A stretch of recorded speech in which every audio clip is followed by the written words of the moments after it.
Good morning, everyone. Welcome to PW Only IAS. दोस्तों यहाँ पे आप नोटिस कर पाएंगे कि सुप्रीम कोर्ट ने सरकार को बोला है कि जो इंटरनेट के ऊपर कंटेंट है ना, उसको आप रेगुलेट करने के लिए कुछ कदम उठाइए। आप समझना इसका मतलब क्या है। देखो, आप लोग भी जानते होंगे कि सोशल मीडिया बहुत ज़्यादा मददगार भी है, बट बहुत ज़्यादा हानिकारक भी हो सकता है। कई बार अचानक कोई मुद्दा आता है सोशल मीडिया के ऊपर, तो इतना ज़्यादा तेज़ी से कोई चीज़ वायरल हो जाती है, अब पता भी नहीं है कि वो चीज़ सही है या फेक न्यूज़ है या क्या है, किसी इंसान की रेपुटेशन के ऊपर कितना इम्पैक्ट आएगा, ना, बस वो न्यूज़ को इतना धनाधन वायरल कर दिया जाता है। अब देखो, सरकार के पास तरीका तो है कि उसको टेक डाउन किया जा सकता है, उसको हटाया जा सकता है, पर वो जब तक अपनी यूट्यूब को, इंस्टाग्राम को बोलेंगी उसको हटाने के लिए, तब तक 24 घंटे का समय लग जाता है। और सोशल मीडिया के लिए 24 घंटे तो छोड़ो, 3 घंटे या 6 घंटे ही बहुत बहुत ज़्यादा लंबा समय होता है किसी चीज़ को वायरल कर देने के लिए। अब जैसे आजकल आपने नोटिस किया होगा, आजकल पलाश मुच्छाल और जो स्मृति मानधना वाला केस है वो आप लोग नोटिस कर रहे होंगे, राइट। उसमें भी किसी को पता ही नहीं है क्या हुआ, क्या नहीं हुआ, क्या रीज़न था शादी पोस्टपोन होने का, पर पूरे सोशल मीडिया के ऊपर इस तरह से थ्योरीज फ्लोट हो रखी हैं और वो इतना ज़्यादा कंटेंट वायरल हो चुका है। अब इससे किसी की रेपुटेशन बहुत ज़्यादा प्रभावित हो जाती है, लाखों लोगों को यहाँ पे नुकसान हो जाता है कोई एक पोस्ट वायरल होने की वजह से। तो हमारे सुप्रीम कोर्ट और हमारे जो चीफ जस्टिस ऑफ इंडिया है ना, उनने यही बोला है कि देखो, हमें अपनी बात रखनी चाहिए, डेमोक्रेसी के अंदर अपनी बात रखने का अधिकार सबके पास है। इवन आपकी सरकार के अगेंस्ट भी आप लिख सकते हो, उसमें भी कोई दिक्कत नहीं है, सरकार को भी आप क्रिटिसाइज करिए। पर कहीं ना कहीं प्रॉब्लम ये आती है कि आप जो भी रैंडम चीज़ें लिख देते हो यूट्यूब और बाकी जगह के ऊपर, उससे करोड़ों लोगों की जिंदगियों के ऊपर नेगेटिव इम्पैक्ट आ सकता है। और ये भी नहीं पता कि वो बात सही है, गलत है, क्या चीज़ है, क्या नहीं है। बाकी बहुत सारा अडल्ट कंटेंट भी होता है, वो भी अचानक इस तरह से वायरल हो जाता है। तो क्यों ना इसको रोकने के लिए कुछ सरकार यहाँ पे कदम उठाए, यहाँ पे हमारे चीफ जस्टिस ऑफ इंडिया का यहाँ पे कहना है। तो उन्होंने बताया है कि भाई आप ना एक कोशिश करो एक ऐसी अथॉरिटी बनाने की जो इंडिपेंडेंस और ऑटोनमस हो। ध्यान रखना, ये सरकार के कंट्रोल में नहीं होनी चाहिए, क्योंकि अगर सरकार के कंट्रोल में होगी फिर तो सरकार को कोई क्रिटिसाइज करेगा तो सरकार उसके ऊपर एक्शन ले लेगी इस बॉडी से। नहीं, इसको आप इंडिपेंडेंट बनाओ। ऐसी एक बॉडी हमारे पास होनी चाहिए जो कहीं ना कहीं यहाँ पे सरकार के इंडिपेंडेंस से काम करे। जो गलत कंटेंट होता है उसको हटाने की यहाँ पे जल्दी से जल्दी यहाँ पे काम किया जाए, ताकि लोगों की रेपुटेशन का यहाँ पे ध्यान रखा जा पाए। एक सजेशन ये भी आया है कि देखो, कई बार ऐसा अडल्ट कंटेंट ऑनलाइन आ जाता है, अब उसमें स्टार्टिंग में वार्निंग आ जाती है कि warning, this is an adult content. तो क्या उतना काफ़ी है सिर्फ इतना लिख देना अपने सोशल मीडिया के ऊपर? तो यहाँ पे इन्होंने एक सजेशन जो आया है ना, अभी तक ऐसे काम नहीं हुआ, पर अभी सजेशन जो आया है वो ये है कि क्यों ना आधार की डिटेल्स हैं वो यहाँ पे शेयर करी जाएं, और आधार डिटेल से पता लग जाए कि उसकी उम्र जो है वो 18 साल से ऊपर है या 18 साल से नीचे है, कि वो अडल्ट कंटेंट देख सकता है या नहीं देख सकता। तो कहीं ना कहीं हमें यहाँ पे सोशल मीडिया के ऊपर थोड़ा ध्यान देना पड़ेगा। हमें इंटरनेट के ऊपर जो कंटेंट पागलों की तरह फ्लोट होता जा रहा है उसको रेगुलेट करने के लिए हमें कुछ ना कुछ यहाँ पे करना पड़ेगा। ऐसा हमारा चीफ जस्टिस ऑफ इंडिया का यहाँ पे मानना है। दोस्तों, डेट है आज की 28 नवंबर 2025 एंड आप सभी का स्वागत है आज के प्रीलिम बूस्टर न्यूज़ डिस्कशन में। दोस्तों, स्टार्ट करने से पहले मैं आपको बता दूं, बहुत सारे बच्चे अक्सर पूछते रहते हैं कि सर हम थोड़ा कैसे थोड़ा डिस्काउंट हमें यहाँ पे मिल सकता है हमारे बैचेस के ऊपर। तो दोस्तों, ये कोड आप जो है ना, UPSC why no NOV5, actually हमारे नवंबर मंथ के अंदर जो भी हमारे बैचेस हैं उनके ऊपर आपको 5% ऑफ देखने को मिलेगा, अप टू ₹1500। ये वैलिड है टिल 30th of November। तो जो भी आप बैचेस अपना परचेज करना चाहते हैं उनके ऊपर आप 5% ऑफ यहाँ पे लेने के लिए ये कोड का आप इस्तेमाल कर सकते हैं, राइट। चलिए स्टार्ट करते हैं। दोस्तों, सबसे पहला जो टॉपिक हमें डिस्कस करना है वो है गोवा टाइगर रिजर्व के बारे में। अब देखो, इसको थोड़ा मुद्दे को थोड़ा अच्छे से अंडरस्टैंड करना। एक्चुअली ना, आप यहाँ पे गोवा का ज़रा मैप देखो। जब मैं गोवा के यहाँ पे मैप की बात करता हूँ ना, यहाँ पर आपको नोटिस करने को मिलेगा कि काफ़ी हिस्सा इसका वेस्टर्न घाट्स के अंतर्गत आता है, ठीक है। इसीलिए यहाँ पे बहुत इंपॉर्टेंट भी हो जाता है इसके अलग अलग एरियाज को प्रोटेक्ट करना, राइट। अब हुआ पता क्या, 2023 के अंदर जो बॉम्बे हाई कोर्ट है उसकी जो गोवा बेंच है, उसने यहाँ पे ये बोला कि हमें यहाँ पर एक टाइगर रिजर्व नोटिफाई करना चाहिए गोवा में। पर गोवा की जो सरकार थी उसको ये बात पसंद नहीं आई। क्यों?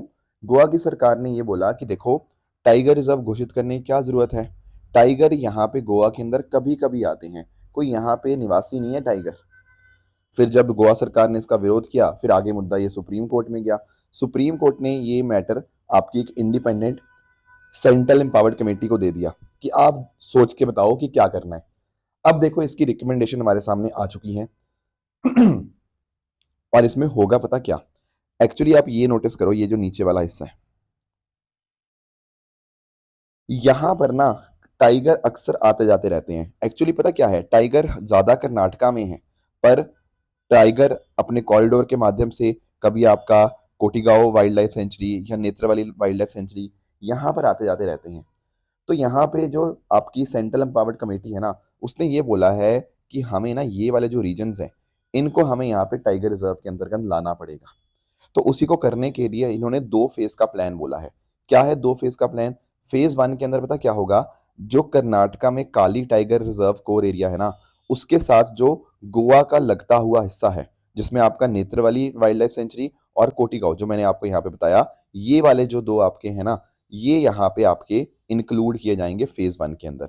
तो एक तो हो गया आपका कोर जोन, यहाँ पे लोगों की प्रेजेंस ना के बराबर है। और बफर जोन जो होगा, वहां पर आप नोटिस कर पाओगे वो काली टाइगर रिजर्व के बफर को जो टच करता है। तो इस तरह से आप नोटिस कर पाओगे कि ये 2 वाइल्ड लाइफ सेंचुरी यहाँ पे कोर जोन के अंतर्गत आ जाएंगी, और बफर जोन के अंदर आपका नॉर्दर्न भगवान महावीर वाइल्ड लाइफ सेंचुरी और भगवान महावीर नेशनल पार्क ये आ जाएंगी। और इसमें ना देखो बहुत ही कम लोगों के डिस्प्लेसमेंट होगा, केवल 9 घर हैं इसके पास में और इसमें 2 घर हैं, तो सिर्फ इतना ही डिस्प्लेसमेंट होगा, कोई बहुत बड़े स्तर के ऊपर डिस्प्लेसमेंट नहीं होगा।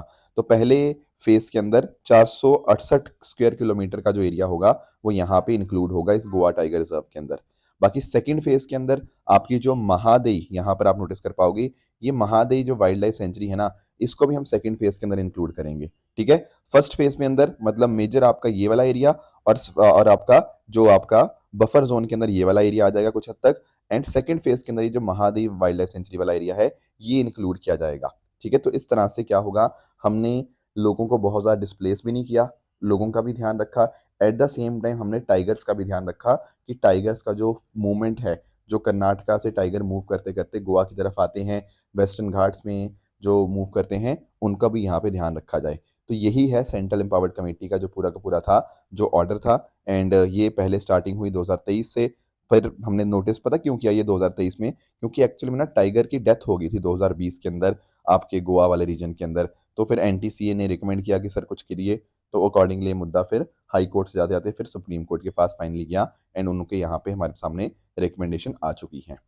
इसका रीज़न इसका यही है कि हमें सोशल एंगल भी देखना है, हमें इकोलॉजिकल एंगल भी देखना है। हमें इंश्योर करना है कि बहुत ज़्यादा डिस्प्लेसमेंट भी मत हो, but at the same time जो टाइगर्स हैं उनको भी हम यहाँ पे प्रोटेक्ट कर पाएँ।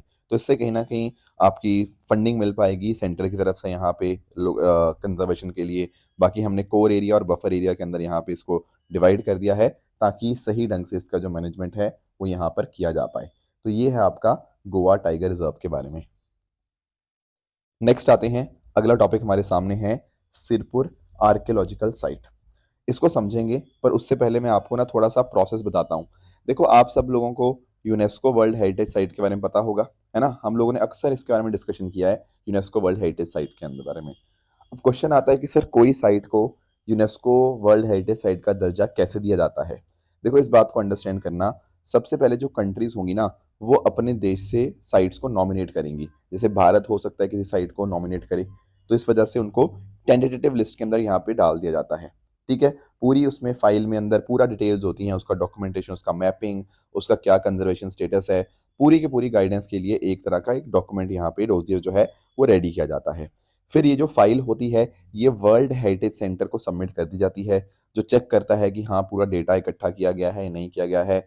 अगर सब कुछ सही है तो आगे वो इवेल्युएशन के लिए भेज देते हैं। अब ध्यान रखना, यहाँ पर जो मेन बॉडी है ना, that is international council on monument and sites, that is ICOMOS. ये आइकोमॉस क्या करेगी, कल्चरल साइट को इवेल्युएट करेगी, और जो आईयूसीएन है वो नेचुरल साइट को। बेसिकली यूनेस्को के अंदर जो दर्जा मिलता है 2 तरह से होता है ना, एक तो कल्चरल साइट्स हो गया या आपकी नेचुरल, और अगर कोई दोनों है तो उसको हम क्या बोलते हैं, उसको हम मिक्स साइट बोलते हैं। तो जो कल्चरल वाली साइट होंगी उनको आइकोमॉस देखेगा, जो नेचुरल साइट्स होगी उनको आईयूसीएन देखेगा। तो फिर देखा जाता है कि कितनी उसकी क्राइट वैल्यू है, क्या बहुत इंपॉर्टेंट है, इसको हम बोलते हैं आउटस्टैंडिंग यूनिवर्सल वैल्यू। अगर सही लगता है उस पर्टिकुलर जो भी आपका आपकी जो पर्टिकुलर मॉन्यूमेंट है, तो उसको फिर यहाँ पे इस तरह से दर्जा दे दिया जाता है। तो ध्यान रखना, फाइनल डिसीजन जो होता है वो वर्ल्ड हेरिटेज कमेटी का होता है, जो हर साल यहाँ पे मिलती है, एंड अकॉर्डिंगली या तो उसको दर्जा दे दिया जाता है या रिजेक्ट कर दिया जाता है, या फिर आगे के लिए देखा जाता है कि अगले साल या उससे अगले साल देखेंगे, राइट। तो इस तरह से पूरा का पूरा ये प्रोसेस यहाँ पे काम करता है। अब भारत ने क्या किया है ना दोस्तों, भारत ने छत्तीसगढ़ का जो सिरपुर आर्कियोलॉजिकल साइट है उसको नॉमिनेट किया है for UNESCO world heritage status. अब यहाँ पे आने वाले समय के अंदर वो सारा का सारा प्रोसेस होगा, इसके लिए भी डॉक्यूमेंटेशन पूरा रेडी हुआ है। इसके लिए फिर आगे जाके पूरा इसको देखा जाएगा कि क्या वाकई में इसको यूनेस्को वर्ल्ड हेरिटेज साइट का दर्जा दिया जा सकता है या नहीं। तो थोड़ा सा एक काम करते हैं, हम इस सिरपुर आर्कियोलॉजिकल साइट के बारे में पढ़ लेते हैं। दोस्तों ये जो पर्टिकुलर साइट है ना, ये आपको छत्तीसगढ़ के महासमुंद डिस्ट्रिक्ट में देखने को मिल जाएगी। ये छत्तीसगढ़ की जो कैपिटल है रायपुर, उसके बिल्कुल पास में ही है, और महानदी नदी के किनारे पे आपको ये देखने को मिल जाती है। ये एक अर्बन सेंटर था और यहाँ पर अलग अलग धर्मों का अर्बन सेंटर था, जैसे 5th सेंचुरी से लेकर 12th सेंचुरी में। और हमारे जो आर्कियोलॉजिकल सर्वे ऑफ इंडिया के जो हेड रहे हैं अलेक्जेंडर कनिंगम जी, उन्होंने यहाँ पे डिस्कवर किया था इसको 1882 के अंदर। अब इसको ना जब हमने एक्सकवेट किया, तो ये मल्टी रिलीजियस पता क्यों है, क्योंकि यहाँ पर आपको 22 Shiva temple, 5 Vishnu temple, 10 Buddhist vihar, viharas आप समझते होंगे। देखो एक तो होते हैं चैत्य, चैत्य तो होते हैं आपके जो प्रेयर हॉल होते हैं, राइट। और जब मैं बात करता हूँ विहारा की, ये आपके ड्वेलिंग प्लेस होते हैं जहाँ पर वो रेजिडेंशियल यहाँ पे होता है। उसी तरह से 3 जैन विहार भी आपको देखने को मिल जाएंगे। तो हिंदुज्म भी है, बुद्धिज्म भी है, और जैनिज्म का भी यहाँ पे आपको इम्पैक्ट देखने को मिल जाता है।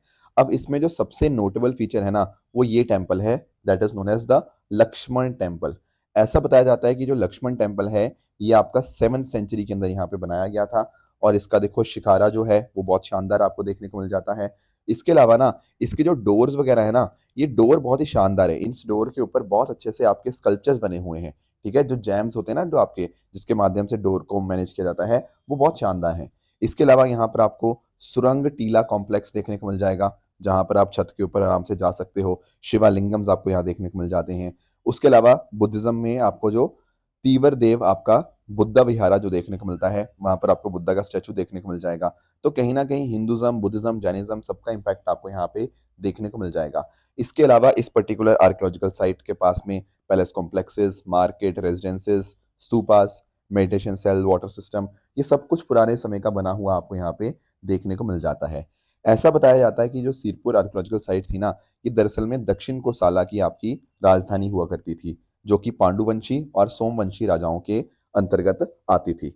बाकी इसमें कहीं ना कहीं अर्ली मेडिवल टाइम्स में अच्छी अर्बन प्लानिंग आपको देखने को मिल जाएंगी, एंड डेफिनेटली सभी धर्मों का एक कॉम्बिनेशन आपको यहाँ पे देखने को मिल जाता है। इसी वजह से, इसकी सिग्निफिकेंस की वजह से हमने डेफिनेटली सिरपुर आर्कियोलॉजिकल साइट को हमने यहाँ पे रेफर किया है कि इसको यूनेस्को वर्ल्ड हेरिटेज साइट का दर्जा दे दिया जाए। अब आने वाले समय में पता लगेगा क्या इसको मिलता है या नहीं मिलता है। नेक्स्ट आते हैं अगले टॉपिक पे, दैट इज आर्टिकल 240। देखो ये मुद्दा हमने थोड़ा डिस्कस किया था एक दिन पहले भी, इसको थोड़ा हम डिटेल में आज हम थोड़ा समझने की कोशिश करते हैं कि आखिर ये आर्टिकल 240 क्या होता है, एंड चंडीगढ़ के हिसाब से इसकी क्या रेलेवेंस बन जाती है। देखो सबसे पहले आर्टिकल 240 समझो आप लोग। आर्टिकल 240 की जब हम बात करते हैं ना, इसमें हमारे राष्ट्रपति जी को एम्पावर किया गया है ताकि वो एक मतलब कुछ यूनियन टेरिटरीज की, the word is certain, certain union territories की शांति के लिए, प्रोग्रेस के लिए, और वहाँ अच्छे से गवर्नेंस हो पाए, उसके लिए वो रेगुलेशन बना सकते हैं। इसमें कौन कौन सी आपकी यूटीज आती हैं, अंडमान निकोबार, लक्षद्वीप, और तीसरा है Dadra Nagar Haveli and Daman and Diu. अब ध्यान रखना, अगर मान लो पुडुचेरी, अब आप लोग जानते होंगे जो पुडुचेरी है ना, पुडुचेरी में आपकी खुद की अपनी जो वहाँ की सभा है, आपकी जो विधानसभा है, उनके देह है खुद की उनकी लेजिस्लेटिव असेंबली देखने को मिल जाएगी। अगर मान लो कभी ऐसा होता है कि पुडुचेरी की लेजिस्लेटिव असेंबली डिसॉल्व हो चुकी है या सस्पेंड हो चुकी है, तो वहां पर भी आर्टिकल 240 लग जाएगा। नॉर्मली नहीं लगता, पर अगर मान लीजिए लेजिस्लेटिव असेंबली पुडुचेरी की डिसॉल्व हो रखी है, तब लगेगा। क्या दिल्ली नहीं आता इसके अंतर्गत? नहीं, एक्चुअली दिल्ली और पुडुचेरी नहीं आते। पुडुचेरी तभी आता है जब लेजिस्लेटिव असेंबली यहाँ पे उसकी डिसॉल्व होती है। अब होता पता क्या है, यहाँ पर आपको इनमें से किसी की भी खुद की लेजिस्लेटिव असेंबली आपको नहीं देखने को मिलती। तो अगर मान लीजिए यहाँ पे प्रेसिडेंट के अंतर्गत ये आते हैं ना, तो इन रेगुलेशंस की वही सेम इफेक्ट होगी जैसे किसी पार्लियामेंट के एक्ट की। मतलब कोई पार्लियामेंट का जैसे कानून पास होता है ना, उसका जो इम्पैक्ट आता है वही सेम इम्पैक्ट प्रेसिडेंट ने जो भी इन टेरिटरीज के लिए रेगुलेशन के लिए बना दिया, उसका सेम ही मतलब माना जाएगा। तो हो सकता है प्रेसिडेंट कभी किसी लॉ को खत्म कर दे, किसी को चेंज कर दें, कुछ नया लॉ ले आए, इस तरह की चीजें यहाँ पे हो सकती हैं आर्टिकल 240 के माध्यम से। तो कहने का मतलब ये है कि भाई जो भी आपकी यूटी आर्टिकल 240 में आ गई, वो पूरी तरह से प्रेसिडेंट के कंट्रोल में आ जाती है, वो उनके रिगार्डिंग कुछ भी चेंजेस कर सकते हैं। अब यहाँ पे दिक्कत पता क्या है, देखो प्रेसिडेंट जो हैं वो कहीं न कहीं हमारे जो काउंसिल ऑफ मिनिस्टर्स के कहने के ऊपर काम करते हैं, राइट? तो कहीं न कहीं आप ऐसा कह सकते हो कि ये केंद्र सरकार के कंट्रोल में आ जाती है। अब यहाँ पे पता क्या हुआ, सेंटर ने ये सोचा था कि चंडीगढ़ को आर्टिकल 240 के अंतर्गत लेकर आएँगे और इसके लिए उन्होंने 131st अमेंडमेंट बिल लाने का सोचा था। बट आगे जाके होम मिनिस्ट्री ने बोला कि नहीं, अभी ऐसा कोई हमारा इंटेंशन नहीं है। अब सवाल आता है कि सर अगर चंडीगढ़ के लिए ये बात ले आते, अगर आर्टिकल 240 में चंडीगढ़ को ले आते, तो उससे क्या परेशानियां या क्या फायदे हो सकते थे, हमें उसको थोड़ा समझना होगा। देखो आप लोग जानते होंगे कि चंडीगढ़ ना दरअसल में अपने आप में बहुत ही इंटरेस्टिंग इसलिए बन जाता है क्योंकि ये पंजाब और हरियाणा दोनों की आपकी कैपिटल सिटी चंडीगढ़ ही देखने को मिलेगी। दरअसल में 1966 में क्या होता है, जो आपके पंजाबी स्पीकिंग एरियाज है पंजाब में वास आ जाते हैं और जो हिंदी स्पीकिंग मेजोरिटी एरियाज हैं वो हरियाणा में चले जाते हैं। पर क्योंकि हरियाणा की यहाँ पे खुद की अपनी कैपिटल नहीं थी और उसको कैपिटल डेवलप करने में टाइम लगना था, तो ऐसा सोचा गया कि चंडीगढ़ को एज अ टेम्परेरी बेसिस के ऊपर दोनों पर्टिकुलर स्टेट्स का कैपिटल यहाँ पे हम रखें। पर आगे जाके ये प्रोविजन कभी हुई ही नहीं और चंडीगढ़ कंटिन्यूअसली आपकी दोनों स्टेट्स की कैपिटल यहाँ पे बनी हुई है। तो थोड़ा इसके बारे में आपको जो पता होना चाहिए कि चंडीगढ़ एक यूटी है जो कि पंजाब रीऑर्गेनाइजेशन एक्ट 1966 के माध्यम से बनी है। बाकी जो कन्वेंशन के हिसाब से पता क्या हो रहा है, जो पंजाब के गवर्नर होते हैं ना, वही as an administrator of Chandigarh की तरह काम करते हैं। इसके साथ ही साथ अगर हम बात करें यूटी की खुद की अपनी कोई लेजिस्लेटिव असेंबली यहाँ पे नहीं है, ये बात भी आप ध्यान में रखेंगे। अब दोस्तों अगर हम बात करें, अगर चंडीगढ़ को आर्टिकल 240 में ले आए तो देखो इससे नुकसान क्या हो सकता है, मतलब इसका इम्पैक्ट ये हो सकता है कि इससे सेंटर का कंट्रोल बहुत बहुत ज़्यादा बढ़ जाएगा। मैंने आपको बताया ना कि अब सब कुछ जब प्रेसिडेंट के कंट्रोल में ही हो जाएगा, तो कोई भी चेंजेस लाने हो, कोई भी लॉस को बनाना हो, उनको चेंजेस करने हो, वो प्रेसिडेंट जब मर्जी चाहे तब कर सकते हैं। कोई संसद में उसका कानून पास करने की जरूरत नहीं है। सिंपली प्रेसिडेंशियल रेगुलेशन आप लेकर आइए और वो चेंज हो जाएगा। बाकी पूरा का पूरा यूनियन के अंतर्गत कंट्रोल होगा, बजट का भी, पॉलिसी डिसीजन का भी। जैसे फॉर एग्जांपल मान लो मेयर का टेन्योर कम या ज्यादा करना है, तो कोई दिक्कत नहीं, 1 मिनट के अंदर मोदी जी कर देंगे, कोई दिक्कत नहीं आने वाली, यहाँ पे पार्लियामेंट के पास रखने की कोई जरूरत नहीं है। बाकी देखो जैसे मैंने आपको बताया कि कन्वेंशन से क्या चला आ रहा है, कन्वेंशन से ये हो रहा है कि आपके जो पंजाब के गवर्नर हैं, वही सेम पर्सन जो होंगे वो एडमिनिस्ट्रेटर की तरह काम करेंगे चंडीगढ़ के।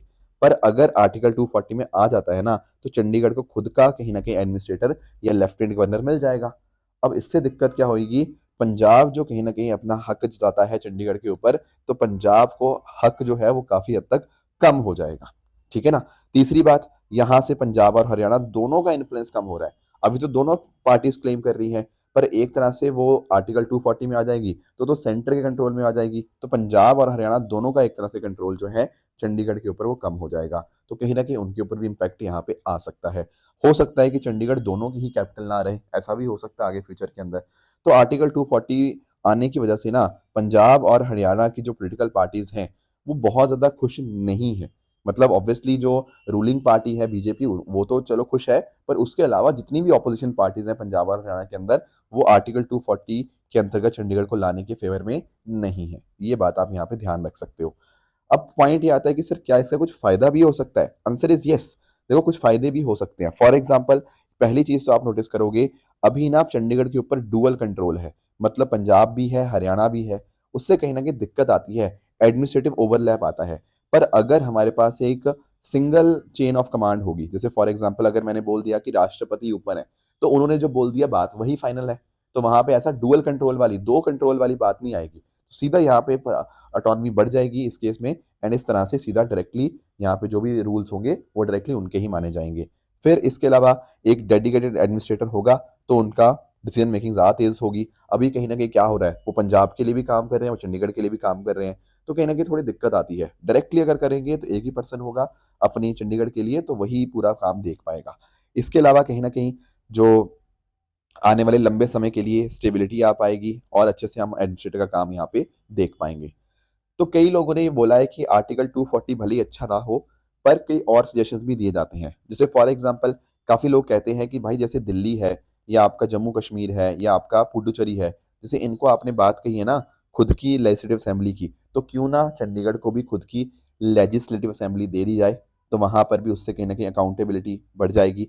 इसके अलावा म्युनिसिपल गवर्नेंस, वहाँ पे जो मेयर का सिस्टम होता है उसको और अच्छे से एम्पावर करो। डर यही है ना आपको कि सेंट्रलाइजेशन ज़्यादा ना हो जाए, तो मेयर की पावर आप बढ़ा दो, लोकल गवर्नेंस का सिस्टम आप वहाँ पे बढ़ा दो।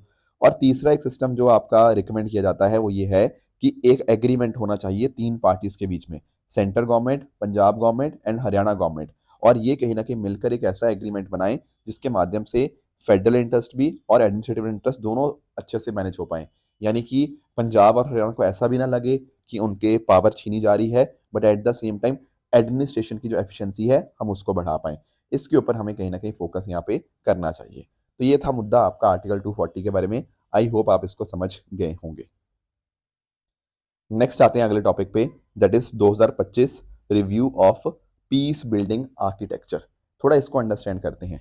पहले तो मैं आपको ना यूएन पीस बिल्डिंग आर्किटेक्चर के बारे में समझा देता हूँ। दोस्तों दरअसल में क्या हुआ था, 2005 के अंदर यूनाइटेड नेशन ने एक फ्रेमवर्क बनाया, यूएन पीस बिल्डिंग आर्किटेक्चर, ताकि जो लोग देशों में कहीं ना कहीं बहुत ज़्यादा कॉन्फ्लिक्ट है वहाँ शांति स्टैब्लिश करी जा पाए, वहाँ डेवलपमेंट लेकर आए। और इसको करने के लिए 3 चीज़ें हुई। एक तो पीस बिल्डिंग कमीशन बनाया गया, एक ऐसी एडवाइज़री बॉडी जो कहीं न कहीं मदद करेगी, ठीक है ना? इसको बनाने के पीछे यूनाइटेड नेशन जनरल असेंबली और यूनाइटेड नेशन सिक्योरिटी काउंसिल का रोल था, 2005 के अंदर ये बना, ठीक है ना? एंड इसमें टोटल आपके 31 मेंबर्स होते हैं, जिसको कि UN general assembly, UN security council और इकोसॉक जो है, वहाँ से यहाँ पे ये लोग जो है, जो आपके 31 मेंबर स्टेट्स हैं, वो इलेक्ट करी जाती हैं, ठीक है? तो पीस बिल्डिंग कमीशन में भारत का भी बहुत इंपॉर्टेंट रोल रहता है, क्योंकि देखो भारत के बहुत बड़ा कंट्रीब्यूटर है Bharat UN peace keeping missions के लिए, ठीक है? जैसे फॉर एग्जांपल आज के समय लगभग 6000 भारत के मिलिट्री और पुलिस पर्सनल अलग अलग देशों में यहाँ पे डिप्लॉयड है। एबे रीजन के अंदर हो गया, सेंट्रल अफ्रीकन रिपब्लिक, जहाँ जहाँ कॉन्फ्लिक्ट है भारत के लोग वहाँ पे सर्व कर रहे हैं। इसके अलावा ये जो यूएन पीस बिल्डिंग आर्किटेक्चर था, एक तो देखो पहला कंपोनेंट पीस बिल्डिंग कमीशन हो गया, दूसरा कंपोनेंट इसका पीस बिल्डिंग फंड था, क्योंकि देखो पैसा तो चाहिए, कहीं ना कहीं आप कह रहे हो डेवलपमेंट करनी है तो उसके लिए पैसा चाहिए होगा, तो उन प्रोजेक्ट्स के लिए उनकी फंडिंग के लिए पीस बिल्डिंग फंड हमारे पास है। और तीसरा है हमारे पास पीस बिल्डिंग सपोर्ट ऑफिस, ये कहीं ना कहीं फंड को मैनेज करता है, कोई एडवाइस वगैरह चाहिए होती है वो सब देता है। ये सारा काम हमने 2005 में हमने यहाँ पे स्टार्ट कर दिया था। अब इसको स्टार्ट हुए देखो कितना टाइम हो चुका है, 20 साल हो चुके हैं। तो देखो इसलिए इंपॉर्टेंट ये भी बन जाता है कि हम इसको रिव्यू करें, कितना काम हो गया कितना नहीं हुआ, राइट? तो एक्चुअली ना समय समय के ऊपर इसका रिव्यू किया जाता है। जैसे फॉर एग्जांपल 2005 में ये आया था, फिर 2010 में इसका रिव्यू किया गया था, 2015 में किया गया था, 2020 में किया गया था। अब इस तरह से चौथी बार 2025 के अंदर इसका फोर्थ कॉम्प्रिहेंसिव रिव्यू यहाँ पे इस पूरे सिस्टम का हमने यहाँ पे किया। और इस मौके के ऊपर हमारे पास 2 रेजोल्यूशंस आए, इनको बोलते हैं हम ट्विन रेजोल्यूशंस। इन रेजोल्यूशंस का क्या पर्पस था? इन रेजोल्यूशन का पर्पस यही था कि हम कैसे कहीं ना कहीं बेहतर इम्प्लीमेंटेशन कर सकते हैं हमारी यूएन पीस बिल्डिंग एक्टिविटीज़ का। तो यूएन सिक्योरिटी काउंसिल ने भी और यूएन जनरल असेंबली ने यहाँ पर 2 इस तरह से रेजोल्यूशंस हमने यहाँ पे अडॉप्ट करे हैं, ताकि हमारा ग्लोबल पीस बिल्डिंग सिस्टम यहाँ पे बेहतर हो पाए, हमारे मैंडेट को और हम बेहतर बना पाएँ, हमारा कोऑर्डिनेशन बेहतर हो एंड सही ढंग से हम रिसोर्सेज को मोबिलाइज कर पाएँ, ताकि पीस बिल्डिंग और शानदार ढंग से हो। इन रेजोल्यूशन के अंदर बात यही करी गई है कि कहीं ना कहीं आपकी मेंबर स्टेट्स की जिम्मेदारी है कॉन्फ्लिक्ट को रोकने की, शांति स्टैब्लिश करने की और जो भी वायलेंस का कारण है उसको यहाँ पे टैकल करने की। तो कहीं ना कहीं देशों की प्रायोरिटीज होनी चाहिए एंड लोकल गवर्नेंस कैपेसिटीज अगर बेहतर होंगी तो पीस बिल्डिंग के अंदर यहाँ पे मदद आएगी। ये यहाँ पे बात करी गई है इन ट्विन रेजोल्यूशंस के द्वारा under the 2025 review of peace building architecture. Next topic जो हमें डिस्कस करना है वो है आपका 2030 कॉमनवेल्थ गेम्स। दोस्तों 2030 के जो कॉमनवेल्थ गेम्स होंगे ना वो होंगे भारत के अंदर। अभी दोस्तों 3 साल पहले 2022 में जो कॉमनवेल्थ गेम्स हुए थे वो बर्मिंघम में हुए थे। 2026 नेक्स्ट ईयर जो आपके कॉमनवेल्थ गेम्स होंगे वो आपके ग्लासगो स्कॉटलैंड के अंदर होंगे। एंड उसके 4 साल बाद 2030 के अंदर ये होंगे आपके भारत के अंदर, ठीक है? अहमदाबाद में आपको ये 2030 के गेम्स आपको देखने को मिल जाएंगे। अब देखो भारत के पास एक बहुत अच्छी अपॉर्चुनिटी भी है। एक्चुअली पिछली बार जब हमने कंडक्ट किए थे ना 2010 में, तो आप लोग जानते होंगे कि बहुत ज़्यादा कंट्रोवर्सी हो गई थी। काफ़ी सारे लोग इसको कॉमनवेल्थ गेम्स स्कैम के नाम से भी जानते हैं, क्योंकि बहुत सारा पैसों की धांधली यहाँ पे ऐसी रिपोर्ट्स हमारे सामने थी। तो इस बार हमारे पास एक अपॉर्चुनिटी है कि हम अच्छे से इस गेम्स को कंडक्ट करवाएं 2030 के अंदर। बाकी इसके अलावा भारत कहीं ना कहीं कोशिश कर रहा है 2036 के जो समर ओलंपिक्स को कंडक्ट करवाने की, तो कहीं ना कहीं उसके साथ भी ये पर्टिकुलर हमारा जो मुद्दा है वो अलाइन करता है। तो थोड़ा सा पढ़ लेते हैं हम कॉमनवेल्थ गेम्स के बारे में। तो सबसे पहली बार जो कॉमनवेल्थ गेम्स थे वो 1930 में हुए थे इन हैमिल्टन, कनाडा। और ये हर 4 साल के बाद होते हैं, जहाँ पर कॉमनवेल्थ ऑफ नेशंस के जो कंट्रीज हैं, एथलीट्स हैं, वो पार्टिसिपेट करते हैं। स्टार्टिंग में इनको बोला जाता था ब्रिटिश एम्पायर गेम्स। उस टाइम 11 कंट्रीज और टेरिटरीज के एथलीट्स ने पार्टिसिपेट किया था, पर आगे जाके 1978 के अंदर इनका नाम हमने कॉमनवेल्थ गेम्स कर दिया। ठीक है, जो भी कॉमनवेल्थ नेशंस होंगे वो यहाँ पे इसके अंदर पार्टिसिपेट करते हैं। और इसको पूरा गेम्स को देखा जाता है बाय द कॉमनवेल्थ स्पोर्ट, जिसके हेडक्वार्टर लंदन में है। मतलब पूरा रेगुलेशन का काम, पूरा ऑर्गेनाइजेशन का काम आपका कॉमनवेल्थ स्पोर्ट यहाँ पे इसको करता है। बर्मिंगम में जो कॉमनवेल्थ गेम्स हुए थे वहाँ पे 72 टीम्स ने पार्टिसिपेट किया, जिसमें 54 देश तो आपके कॉमनवेल्थ ऑफ नेशंस हैं, और इसके अलावा 18 टेरिटरीज ने भी पार्टिसिपेट किया था। इसमें देखो ओलंपिक्स के स्पोर्ट्स भी होते हैं, और इसके अलावा भी कॉमनवेल्थ स्पेसिफिक स्पोर्ट्स भी होते हैं, जैसे फॉर एग्जांपल नेटबॉल। अब ये आपका ओलंपिक में नहीं होता, लॉन बॉल भी नहीं होता ओलंपिक्स में, रग्बी 7 ये सब ओलंपिक में नहीं होते। ये अलग से कॉमनवेल्थ स्पेसिफिक स्पोर्ट्स आपको देखने को मिल जाएंगे। पिछली बार ये जो बर्मिंगम में हुआ था 2022 का कॉमनवेल्थ गेम, उसमें ऑस्ट्रेलिया ने टॉप किया था, दूसरे नंबर पे इंग्लैंड रहा, तीसरे पे कनाडा, और चौथे पे आपको भारत देखने को मिलेगा। तो इस तरह से ये गेम्स होते थे। तो भारत ने पहली बार जो compete किया था इन गेम्स के अंदर वो 1934 में किया था, 1934 में। उस टाइम उनका नाम था ब्रिटिश एम्पायर गेम्स, और भारत ने 2010 में इनको होस्ट भी किया था।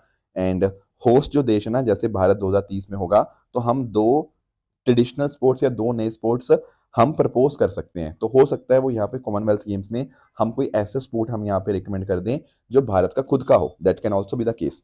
एंड इस तरह से हम 2036 समर ओलंपिक्स भी हो सकता है आगे जाके हम यहाँ पे कंडक्ट करवाएं, हम उनके लिए भी बिडिंग करेंगे। तो ये कुछ बातें थी जो आज हमें डिस्कस करनी थी।